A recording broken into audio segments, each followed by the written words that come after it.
Olá, está no ar o programa Sala de Visitas. Esse é um programa que atende às necessidades da Uninter TV, que, através de sua programação, cria programas especiais como Sala de Visitas. E ele também aqui recebe convidados muito especiais, como estamos recebendo o de hoje. Aqui comigo eu tenho o prazer de receber, aqui em Curitiba, onde vem realizar um workshop especial, o Robson Pinheiro. Robson Pinheiro é um médium espírita, ele é terapeuta holístico, fundador e administrador de instituições especialmente comprometidas com a difusão das ideias espíritas de liberdade, trabalho e fraternidade. Autor de mais de 30 livros, entre eles Crepúsculo dos Deuses, Aruana, Tambores de Angola, Trigologia ao Reino das Sombras, Legião, Senhores da Escuridão e a Marca da Besta, e a Trigologia Os Filhos da Luz, a mais nova produção sua, que é Cidade dos Espíritos e os Guardiões. Robson Pinheiro começou a estabelecer contato com os espíritos ainda na infância, no interior de Minas Gerais. Fundou ainda a editora Casa dos Espíritos, órgão independente da divulgação doutrinária e o núcleo de expansão da consciência. Atualmente atua na Sociedade Espírita Everilda Batista, que ajudou a fundar e onde desenvolve atividades mediúnicas e sociais. Para a gente conhecer um pouco mais Robson Pinheiro, a gente vai estar aqui nesse Sala de Visitas de hoje. É um prazer, Robson Pinheiro, estar com você aqui. Pois é, muito bom retornar a Curitiba depois de bom tempo sem vir aqui, principalmente estar com vocês aqui, né, nesse programa. Legal. Para mim também é um prazer poder conhecer um pouquinho mais da sua história, da sua vida e conhecer o que é, de fato, hoje um terapeuta holístico, né? Pouca gente sabe disso, né? Então, antes de falar um pouquinho sobre a tua profissão, do trabalho que você desenvolve hoje em São Paulo, eu queria que você nos contasse um pouquinho de como tudo começou. A gente sempre tem aqui no programa a curiosidade de saber como é que começou toda essa história, né? Você me dizia aqui que estudava teologia para ser pastor e, de repente, acabou encontrando a sua mediunidade, o que veio a desenvolver uma outra linha de pensamento, outra atividade. Então, eu queria que você me falasse como tudo isso aconteceu. Como é que foi essa história de, num culto evangélico, você acabar descobrindo todas as suas qualidades mediúnicas? Pois é, desde criança, mais ou menos 9 anos de idade, eu via 2 espíritos próximos de mim. Só que eu não sabia que era espírito e achava que todo mundo via, era mais ou menos comum. E a época que eu era evangélico, esses espíritos começaram com mais insistência a aparecer para mim. Eu resolvi estudar, porque o meu desejo sempre foi ser pastor, um pastor missionário, não um pastor de igrejas estabelecidas, de sair pelo mundo pregando, falando de evangelho, e sempre tive essa vontade. E tinha uma namorada que eu gostava demais dela, e a gente conversava muito a respeito disso. Aí, aos 17 anos de idade, eu comecei a estudar mais intensamente para entrar para um colégio no leste de Minas Gerais, na cidade de Governador Valadares. E essa namorada minha ia fazer um curso de maestrina para coral, enquanto eu ia estudar para entrar para o colegiado. E exatamente no dia em que eu ia prestar uma prova, né, um teste, diante de 28 pastores, esses 2 espíritos resolvem aparecer para mim dentro da igreja e eu fiquei apavorado, porque eu imaginei, poxa, nunca apareceram dentro da igreja. E agora, na hora de ser pastor, de determinar toda a minha trajetória, não sabia o que pensar disso. Então, enquanto o coral estava cantando, eu chamei o pastor que estava ao meu lado e falei assim: pastor, o diabo está aqui presente dentro da igreja, que segundo a igreja evangélica era o diabo, era o demônio. Ele falou assim: mas o diabo não pode entrar dentro da igreja, meu filho, porque isso aqui é consagrado a Deus. Eu falei assim: então fala para ele que ele não está sabendo, tem 2 diabos aqui, eles não estão sabendo que isso aqui é consagrado, não. Aí ele pedia para o coral cantar cada vez mais e eu ficava apavorado, até que um dos espíritos se dirigiu a mim em pensamento e falou assim: nós vamos falar através de você hoje. E aí eu apavorei, comecei a tremer, bater queixo, fiquei totalmente alterado. E o pastor: o que houve? Se o diabo está falando que vai conversar através de mim hoje. Ele falou assim: mas não tem jeito, porque hoje você vai falar, vai fazer a pregação. Eu devia fazer uma pregação de um texto bíblico que seria escolhido na hora e deveria falar durante 2 horas sobre o texto bíblico, apresentando alguns temas de escatologia, hermenêutica bíblica, profecias, alguma coisa assim, que é muito comum para quem está na igreja evangélica. E aí o pastor falou assim, vamos orar, e pedi a igreja para orar, para ver se o demônio saía. O Espírito tornou a falar comigo, vamos falar através de você. E a voz estava muito audível, assim, agora já não era só dentro da minha mente, eu ouvia externamente essa voz, como se alguém encarnado, né, ali, ou digamos, um vivente estivesse falando comigo. E eu tornei a falar com o pastor, o diabo não quer sair. E aí ele pediu o coral para aumentar a música ainda, e cantar mais e a gente orar. E aí eu resolvi responder o Espírito, também através do pensamento. Ele falou assim, vamos falar através de você. Eu falei assim, em nome de Jesus, você não fala. Aí ele sorriu levemente e falou assim, em nome de Jesus, eu já estou falando. Olha para trás. Aí quando eu olhei, o meu corpo estava de pé no púlpito, com o microfone na mão, e eu estava fora do corpo no teto da igreja, desdobrado, né, projetado fora do corpo, e saía da minha boca uma voz com tonalidade diferente, com sotaque diferente. Eu vi por menos de 1 minuto aquilo e apaguei, entrei num transe mais profundo. Quando eu voltei, já tinha transcorrido 1h30, e a igreja estava todo mundo alvoroçado, o pastor também, e o Espírito havia pegado um giz e feito a minha primeira psicografia. Ele escreveu no chão do púlpito, meu irmão, termina aqui hoje o seu estágio nesta religião. Te aconselhamos a estudar os livros de um estranho senhor chamado Allan Kardec. E o nome do livro dos Espíritos, o livro dos Médios, o Evangelho e os demais livros de Kardec. É natural que, para quem é evangélico, isso soa como algo assustador. O pastor me expulsou da igreja, né? Eu fui para casa chorando, muito chateado mesmo com tudo que ocorreu, porque o meu sonho de ser pastor havia sido interrompido, e fui recebido por minha mãe. Minha mãe não era evangélica, porém ela tinha uma habilidade de perceber espíritos. Quando ela me viu de longe chorando, ela falou assim, eu já sabia que você não ia ficar lá. Você tem uma missão que é para o mundo. Você não é para ficar dentro de igreja. E eu entrei chorando para dentro de casa, ela me abraçou e falou, vamos orar, vamos fazer uma oração. Aí eu, minha irmã e ela, nos ajoelhamos, era comum na igreja evangélica a gente se ajoelhar, e eu ainda chorando, ela falou assim, faz uma oração, fica tranquilo. Quando a gente fez a oração, aí os 2 espíritos se manifestaram no quarto da minha mãe. E aí um deles falou comigo assim, você aceita, a partir de hoje, trabalhar na mediunidade com Jesus? E eu falei assim, poxa, eu não sei o que é mediunidade, mas Jesus eu sei, porque eu tinha informação com ele. E aí eu imaginei bastante, porque a Bíblia fala que nenhum espírito diz que Jesus é Senhor, a não ser por obra do Pai. E eu falei assim, bom, então esse cara está falando de Jesus, não é tanto demônio assim, não é o diabo que a gente está pensando. Ele falou assim, não me responda agora, eu te dou 1 mês de prazo para pensar, mas qualquer que seja a sua resposta, não haverá retorno. Sim ou não, não haverá retorno. E nesse mês, então, eu tentei voltar para a igreja e o pastor havia mandado uma circular para as igrejas da região, falando do ocorrido, e ninguém me recebia na igreja, eu não conseguia entrar, porque eu era visto como um apóstata, alguém que tinha abandonado Deus, Jesus, porque o demônio tinha sumido. Isso me deixou muito deprimido, muito naquele período. E 1 mês depois eu estava do lado de fora da minha casa e os espíritos normalmente falaram, queremos falar com você. E minha mãe me chamou para dentro, fizemos uma oração, como de hábito eu me ajoelhei, e aí eles apareceram e falaram assim, então, você aceita a mediunidade com Jesus?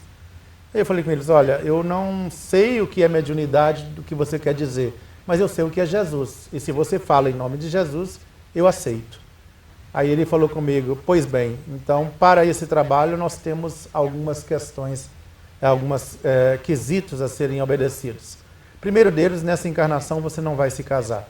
O seu trabalho não é compatível com a formação de uma família, porque você vai ter que fazer muita coisa e trabalhar muito. Senão você vai fazer a família infeliz. Segundo, você vai ter que estudar os livros de Allan Kardec. E passou para mim ler o Livro dos Espíritos, de Allan Kardec, que eu li assim, rapidamente o livro, e aí logo depois eu fui para uma casa espírita que eles me indicaram, e tudo para mim era muito estranho, muito diferente, totalmente diferente da igreja evangélica. E o dia que eu cheguei na casa espírita, minha mão começou a movimentar sozinha, minha mão direita. E eu olhei aquilo e fiquei com medo de estar com alguma doença, com alguma coisa assim. Falei, o que é isso? Eu não estou sentindo ela movimentável. Eu segurei a mão e tentei puxá-la aqui por baixo, assim. Aí a outra começou a mexer também. E aí a senhora que estava tomando conta da reunião foi lá e pegou uma carteira, uma mesinha pequena que criança usava para escrever, colocou na minha frente, lápis, papel, e colocou, e aí veio a primeira psicografia mecânica. Eu não passa pelo meu cérebro o conteúdo, e aí os espíritos começaram a escrever já nesse primeiro momento, e assim iniciou o trabalho que hoje redunda em mais de 30 livros feitos por eles e 4 instituições que são mantidas com os direitos autorais desses livros, né? Você encontrou, então, no Espiritismo uma forma de entender melhor o universo e se relacionar com a vida. E Chico Xavier, na sua vida, foi uma grande inspiração? Então, pois é, Chico... Nós temos uma referência a Chico Xavier. Uma grande referência, né? Chico foi muito interessante. Em outubro de 85, foi o primeiro dia que eu fui primeiro mês que eu fui à casa de Chico Xavier. E tinha aquele medo de chegar perto de Chico, porque o pessoal falava tanto, ele vai descobrir o que você pensa. E aí a gente cria uma série de coisas. Tabus, né? E eu fiquei com medo demais, mas eu fiquei afastado, assim, mais ou menos uns 50 metros, e o Chico estava psicografando. Ele estava aquele hábito dele, colocava a mãozinha aqui e psicografando, e todo mundo em silêncio ao lado dele.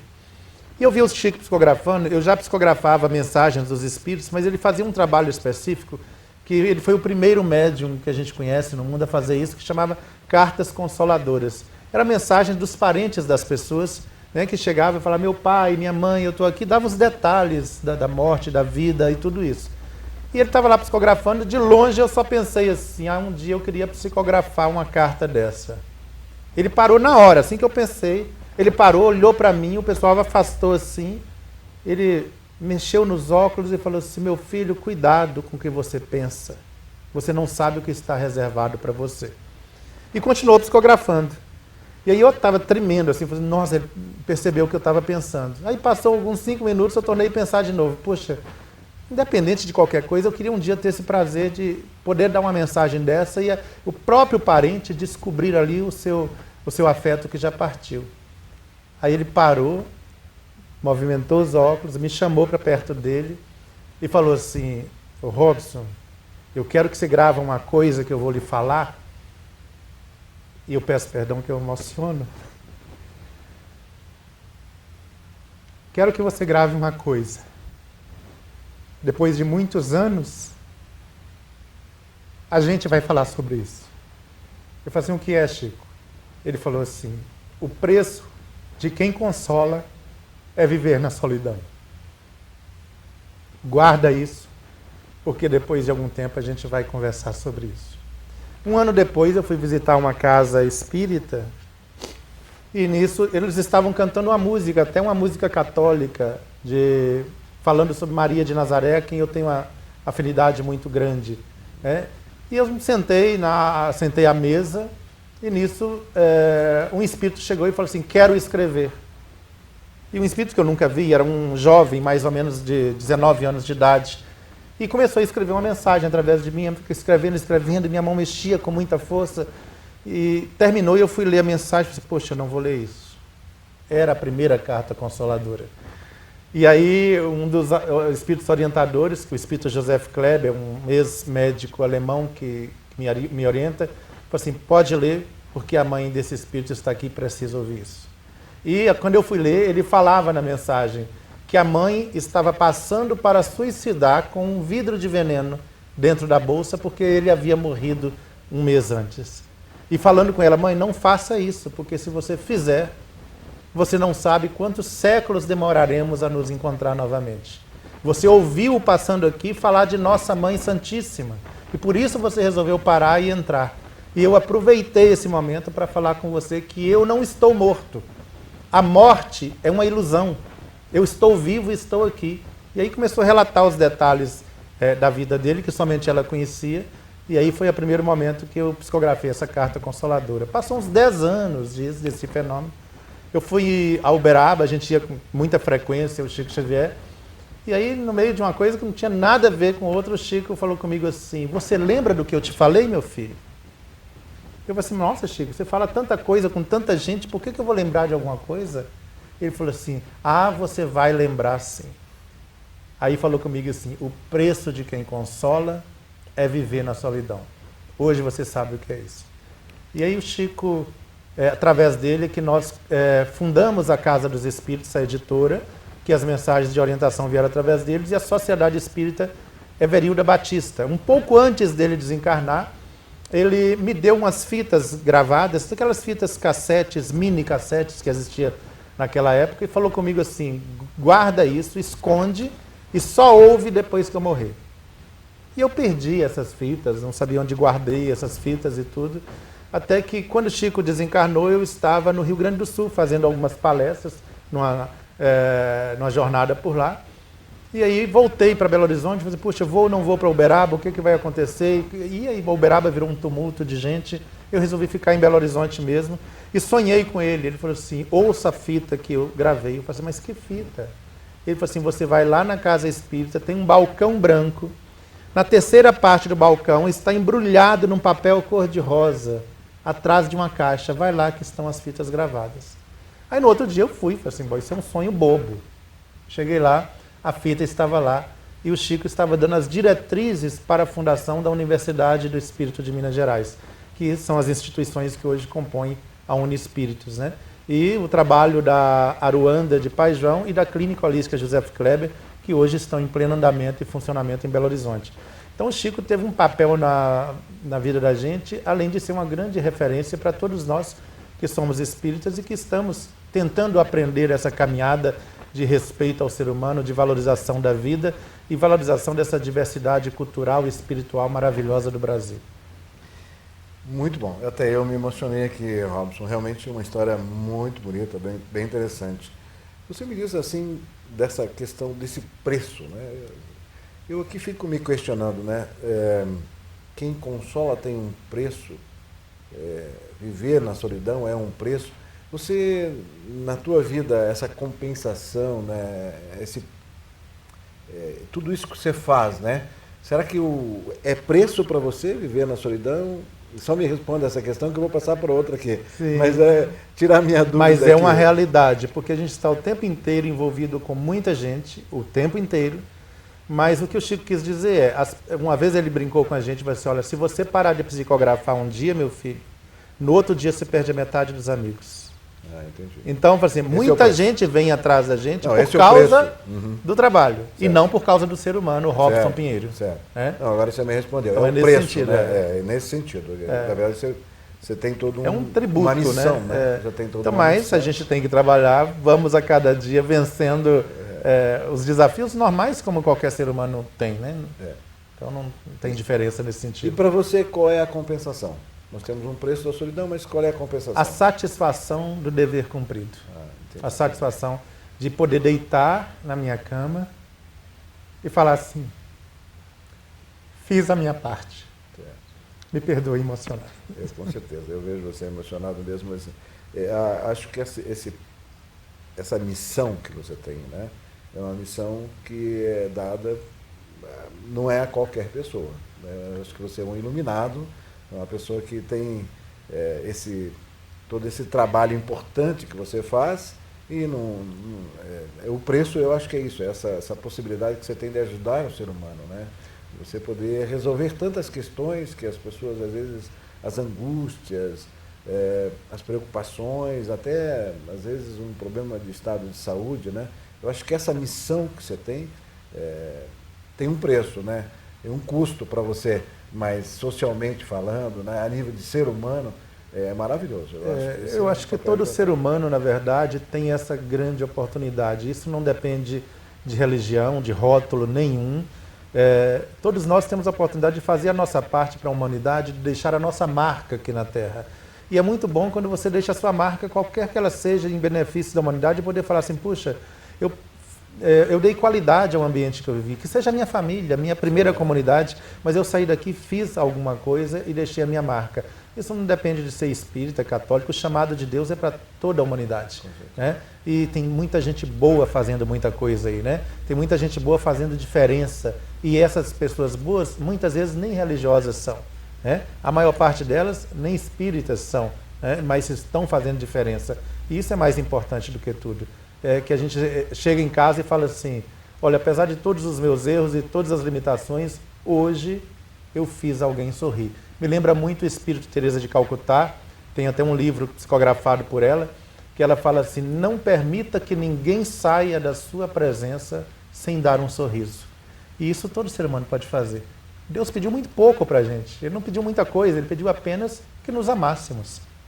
Isso se faz, mesmo o ateu faz isso, não é só o religioso, né? E isso já é muito para a humanidade. Robson, você nasceu numa cidadezinha pequena, tá ali, lá em Minas Gerais, daí foi seguindo a tua trajetória de vida até chegar em São Paulo. Em São Paulo, hoje você atua como um terapeuta holístico, né? Eu confesso para você que eu não entendo muito dessas coisas.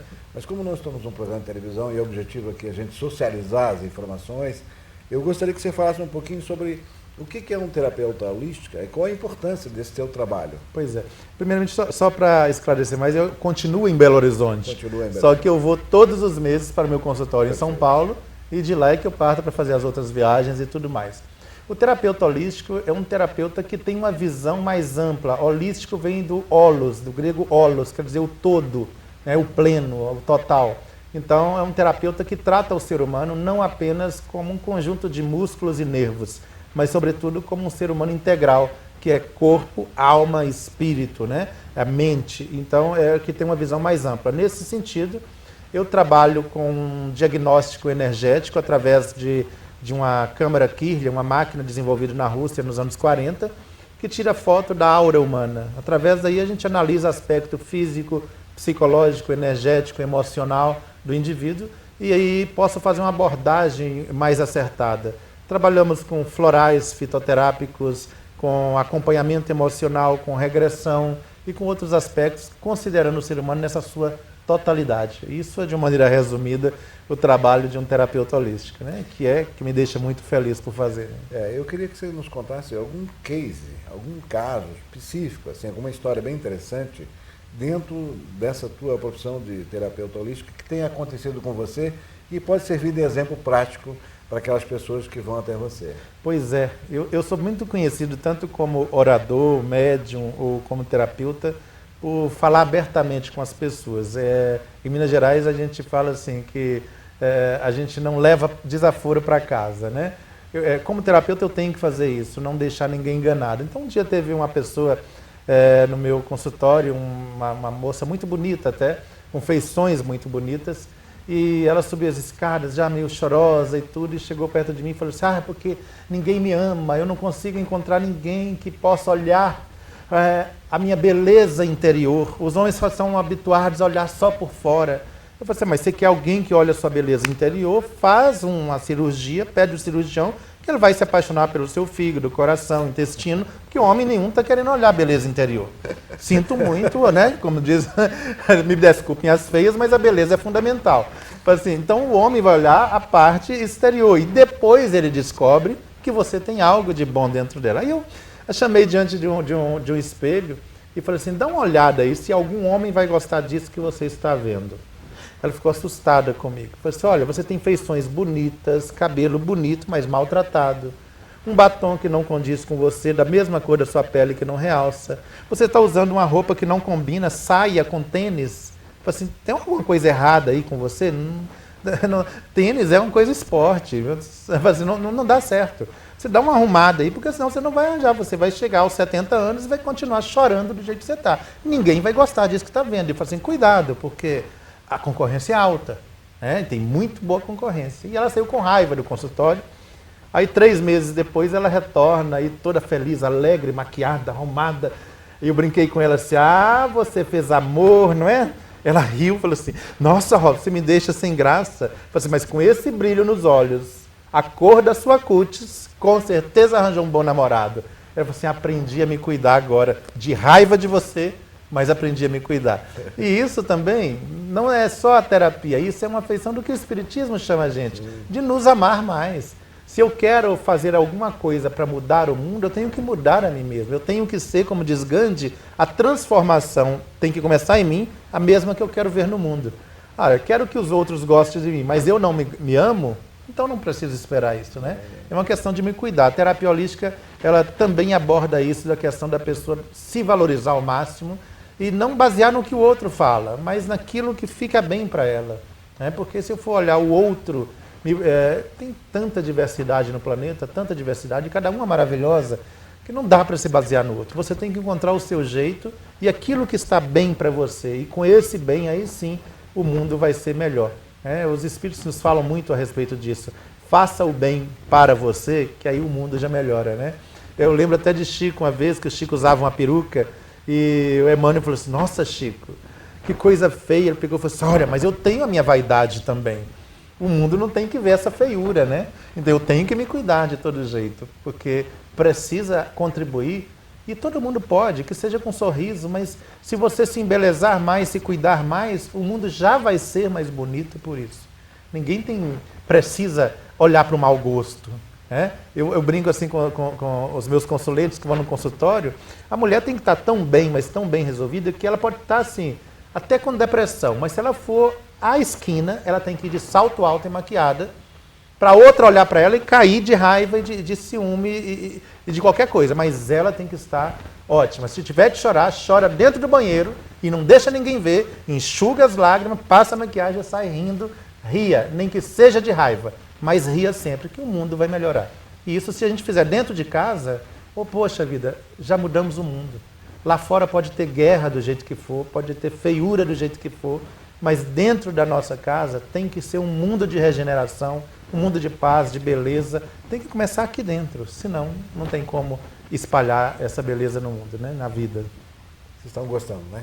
Então, o Robson aqui, ele fez autor de mais de 30 livros, né? E nós vamos falar sobre esse último trabalho dele, a trilogia Os Filhos da Luz, um trabalho muito, muito importante. Além de toda essa história que você está vendo, tem um lado também de escritor, né? O autor de 30 livros, entre eles o último agora, que é a trilogia Os Filhos da Luz. Eu queria que você nos falasse rapidamente sobre esse teu último trabalho, como é que surgiu essa inspiração. É importante você falar, infelizmente, muito rapidamente, porque nosso tempo também está meio no final aqui. Eu tenho uma outra pergunta para te fazer. Diga lá. Na verdade, o livro não é nem fruto de uma inspiração, no sentido que eu estou inspirado para escrever. É um livro de parceria com o espírito Ângelo Inácio, que é autor da maior parte dos livros através de mim. Mas o livro, principalmente Os Guardiões, que é o segundo livro da trilogia, é um livro que é muito atual. Ele trata do momento histórico que nós estamos vivendo. Esse livro foi psicografado, o último capítulo, exatamente no último dia 17 de junho, que foi o dia das grandes manifestações no Brasil, mostrando como os espíritos interferem até na política do país e no meio da multidão. O livro trata de temas bem atuais, bem factuais mesmo, coisas que estão ocorrendo e fazendo menção como vai o Brasil hoje desempenhar o seu papel de coração do mundo e pátria do Evangelho, né? Então é algo bem atual, bem do dia de hoje mesmo que o livro trata. Eu tenho aqui uma foto, o nosso cinegrafista podia mostrar aqui, foto do livro aqui. Esse aqui é o convite nós podíamos, só aproxima um pouquinho aqui, o Jairo, que está, o livro Os Guardiões. Como é que as pessoas podem acessar e conhecer esse livro? Nas melhores livrarias pela internet, é só citar o nome Robson Pinheiro, o livro Os Guardiões, e também no encontro nosso aqui em Curitiba estarão disponíveis aí. Ok. Bem, agora então, como eu prometi, nós temos uma plateia, hoje nossos estúdios, como você vê, e a professora Leomar, nossa convidada também aqui da plateia, nos fazer uma pergunta. A preocupação dela sobre esclarecer um pouquinho sobre essa questão da reencarnação, né? Ela fez um off com você aqui, né? E eu queria socializar, como eu falei aqui, um pouquinho mais essa pergunta e a tua resposta. O que nos fala sobre reencarnação? Bem rapidamente para a gente. Pois é, o que a gente pode dizer é o seguinte, que todas as religiões, parafraseando um grande espírito, Emmanuel, através de Chico Xavier, todas as religiões falam de Deus, mas a doutrina espírita ela tem o privilégio de provar que Deus existe, que Deus é a causa causal de todas as coisas. Deus não é uma questão de crença, é de certeza. Ele existe, não é que eu creio, independente de crer ou não. E da imortalidade da alma. A reencarnação, então, é só a consequência natural desta imortalidade. Como que se processa a imortalidade? Através de várias e várias vidas. Porém, chamando a atenção que a reencarnação não existe para a gente pagar erros, não. Para ficar vindo aqui indefinidamente pagando erro. Não. O objetivo primeiro e principal da reencarnação é o crescimento, é o desbravamento do universo, é o encontro da pessoa com Deus e cada dia mais ela melhorando e contribuindo para que o planeta se melhore e que a evolução do planeta. O homem é convidado a retornar aqui na Terra quantas vezes forem necessárias para auxiliar o nosso mundo a melhorar. nesta caminhada, naturalmente, se a gente errar, a gente vai consertando na caminhada, mas não visa sofrer. A reencarnação não é pagamento de dívida, mas é um acréscimo de misericórdia divina para que a gente transforme o planeta em um mundo muito melhor. Nesse sentido, retornemos quantas vezes for necessário, desde que eu contribua para que isso aqui melhore cada vez mais. Muito bom. Gostei. É uma explicação das melhores que eu já ouvi até hoje, né? Bom, Robson, nosso tempo, nós podíamos aqui estar 2 horas falando aqui, e é um tema muito instigante, né, atual, e a gente poderia estar falando. Mas eu quero te agradecer mesmo a tua visita aqui em nossos estúdios, quero desejar sucesso no workshop especial que vai ser realizado amanhã, sábado, dia 26, e domingo, dia 27, né? Você pode entrar aqui no Robson Pinheiro, já vai encontrar ali, né, Robson Pinheiro, toda a programação dele também na internet. Enfim, Robson, muito prazer. Eu queria deixar esse momento final aqui para que você desse a sua mensagem a todos que nós estivéssemos vendo e ouvindo aqui. Pois é. Obrigado, a minha mensagem é que o Brasil está precisando de você. Você que é religioso, você que não é religioso, você que nos ouve, que nos assiste. O Brasil está precisando que a gente, nesse momento, contribua com a nossa parte. E, independente do seu rótulo, da sua fé, da sua condição social, você pode fazer alguma coisa para que o mundo melhore, que o nosso Brasil melhore. E a gente está precisando de formar essa corrente de força e de energia para que, quem sabe, os nossos filhos e netos possam encontrar um Brasil muito mais gostoso de se viver, muito mais justo e cheio de possibilidades de crescimento. Então, que você faça a sua parte e a gente vai ter, com certeza, uma terra muito mais renovada. Robson, felicidade, obrigado pelo carinho. Sempre aqui. Foi um prazer socializar esse conhecimento todo seu em tão pouco tempo, mas espero poder recebê-lo novamente aqui em nossos estúdios. Né? Obrigado pelo carinho. O Centro Universitário Internacional Uninter, aqui através do seu estúdio, da Uninter TV, agradece muito a sua participação e vamos estar sempre aguardando a sua vinda, e quando vier a Curitiba, venha em nossos estúdios, que será um prazer. E a você eu recomendo, então, Os Guardiões, o livro de lançamento do Robson Pinheiro. Leiam e depois façam as suas reflexões e comentários.